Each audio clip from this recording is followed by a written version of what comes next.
Hello, welcome to the video on solving one-step equations. This is our first example set A. And of course, I hope you had a chance to watch the lesson video. It's important that you understand the concepts we discussed there, namely inverse operations and how to use them. So let's go ahead and solve these one-step equations. And in algebra or anything you do in math, you always want to show all your work. So let's start with our first problem here. X plus 1 equals 7. So remember the kind of the objective of solving an equation is to get the variable by itself, okay, or isolate the variable. So we want to get x equals, and then of course whatever numbers on the right-hand side of the equation will reveal the solution to the equation. So we're going to use those inverse operations we talked about. And to know what inverse operation that we're going to use, we have to look at what's next to the variable. So here I have x plus 1 equals 7. So plus 1 is next to that x. So I want to get rid of that 1. So I'm going to subtract 1. Okay, so remember the inverse operation for addition is subtraction. But if I subtract a 1 from the left-hand side of the equation, I also have to subtract a 1 from the right-hand side of the equation, and then I'm going to go ahead and add. Now notice how I'm writing my negative 1 here. Okay, right underneath this 1 and right underneath this 7. And then I draw a line. You should be doing the exact same thing. Okay, so I really don't want you to deviate from a different process. You want to establish these good habits now. Okay, so once we've done this, we're going to go ahead and add down in a column format. Okay, so x plus nothing is x. Okay, plus 1 plus a negative 1, or 1 minus 1 is 0. Then I have 7 plus negative 1, or 7 minus 1, and that of course is 6. And that's it. Okay, so one step to get to our solution, x equals 6, and we're done. All right, let's take a look at our next problem here. So I have y minus 12 equals 4. Okay, so what's next to that variable? I have a minus 12. So to get rid of that minus 12, I'm going to go ahead and use an inverse operation. I'm going to add 12 to both sides of the equation. Okay, because when I add 12 to that minus 12, the 12's go away and I'm left with y. And that's the whole objective of solving an equation. Okay, so now I'm going to go ahead and add down. All right, so I get y plus nothing is y. Negative 12 plus 12 is 0. And then 4 plus 12 is 16. So y equals 16 is the solution to that equation. Okay, so if you're understanding this, then really you've mastered at least the general concept of solving these one-step equations. Now, right now we're using addition and subtraction as our inverse operations, and we'll do more examples. We're going to be talking about multiplication and division and multiplication, etc. But let's go ahead and just make sure you understand the core principles that we're trying to get you to understand, and that's looking for what inverse operation to use, okay, to solve these equations. So our next one here is z minus 1/2 equals 3. Okay, so we have a fraction, but it's no big deal. It's the same principle. So to get rid of this negative 1/2 next to the z, I'm going to go ahead and add 1/2 to both sides of the equation. Okay. So adding down, okay, I'm just kind of drawing these little lines here to kind of illustrate what we're going to be doing. I'm going to get z plus nothing is z. Okay. Negative 1/2 plus 1/2 is 0. And then 3 plus 1/2 is simply 3 and 1/2. Okay, so hopefully this is getting easier for you, or it's probably pretty easy for most of you out there. So that's good, but we still need to practice it. So we have t plus 15 equals negative 15.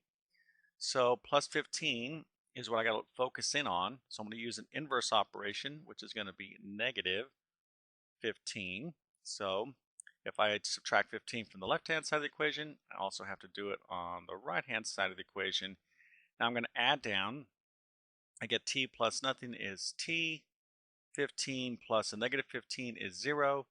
And now here's where you have to be really careful. Okay, here's where students kind of rush and make mistakes. Now when we're adding down, okay, we're going to be taking negative 15 plus negative 15. Okay, so you really have to know your integer rules here. So negative 15 plus a negative 15 is negative 30.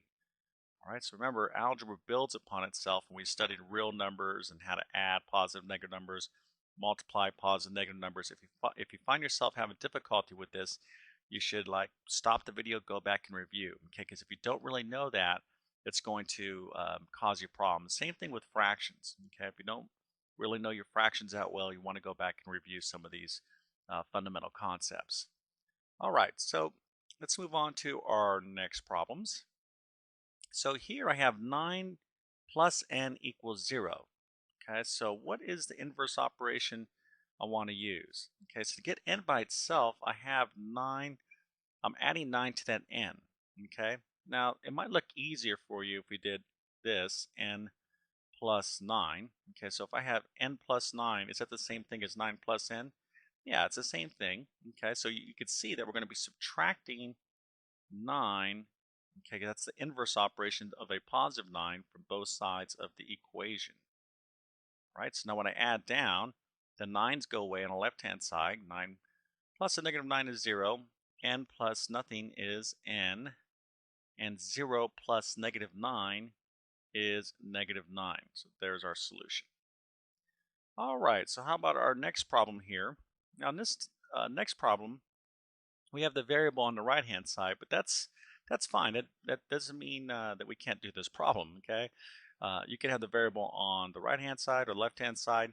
It's equivalent. So in other words, this problem here, 40 equals x minus a minus 8, is equivalent to x minus a minus 8 equals 40. Okay, remember, if the left-hand side of the equation equals the right-hand side, well, I can certainly flip this around and it's still the same thing. The right-hand side will equal the left-hand side, okay? Now, of course, this is the right-hand side. It's the left-hand side, but hopefully you get the concept here. Now, in an equation like this, the first thing you want to do is be able to recognize what this means right there, okay? So what's a minus of a minus 8, or the opposite of a negative 8, okay? This might be technically not a true one-step equation, but that's okay. Let's go and throw it in there anyways. So what's a minus 8, or a negative times a negative 8? Well, that's going to be a positive 8. Okay, so I have 40 equals x plus 8. That's what this really means. Okay, now to get the x by itself, I got to deal with this positive 8 here. So the inverse operation is going to be a negative 8, right? I'm subtract 8 away. So I'm going to do it on both sides of the equation. Add down, I'm going to get 32 equals x, okay, or x equals 32, and that's our solution. All right, so like I said, hopefully you're getting more comfortable with these basic inverse operations, and practice makes perfect, so let's continue to move on here. So I have g plus 2 equals negative 10. I got a plus 2 here after my variable, so I'm going to subtract 2 from both sides of the equation. And let me stress once more that you should be writing your work exactly how I'm doing it in this video, okay? You see how I'm lining up this negative 2 underneath the 2 and then negative 2 underneath this negative 10. There's other formats, but being that I'm teaching you, I really want you to use mine, okay? I really want to stress that. All right, so now I'm going to get g equals, okay, positive 2 plus a negative 2 is 0. Then I get negative 10 plus negative 2. And remember, be careful here. It's always addition. You're always adding down. Okay, so this will be negative 10 plus negative 2. And that, of course, is going to be negative 12. All right, next problem. Here I have h, okay, or 12 plus h equals negative 1/3. So what do I want to do here? I got to deal with this 12 next to this h, so I'm going to subtract 12 from both sides of the equation. Now, being very careful, I'm going to add down. So 12 plus negative 12 is 0. H plus nothing is h. And negative 1/3 plus a negative 12 will be negative 12 and 1/3. Okay. Let's take a look at our last two problems here. And they involve decimals, but the principle is still the same thing. Okay, we're not changing anything but the number types. So we have x plus 2.9 equals 7.6. So I have 2.9 in front of my x, so I want to subtract 2.9 from the left-hand side. So I'm going to subtract 2.9 from the right-hand side of the equation. Now I'm going to add down. Okay, my 2.9s go away on the left-hand side of the equation. They cancel each other out. Now I'm going to get 7.6 minus 2.9. So if you haven't done this already, I want to go ahead and grab a calculator, and I'll plug this into mine as we do this together. So 7.6 minus 2.9 equals 4.7. All right, so our last problem here is C minus 1.3 equals 12.5. Okay, so what do I have to do to get that C by itself? What inverse operation?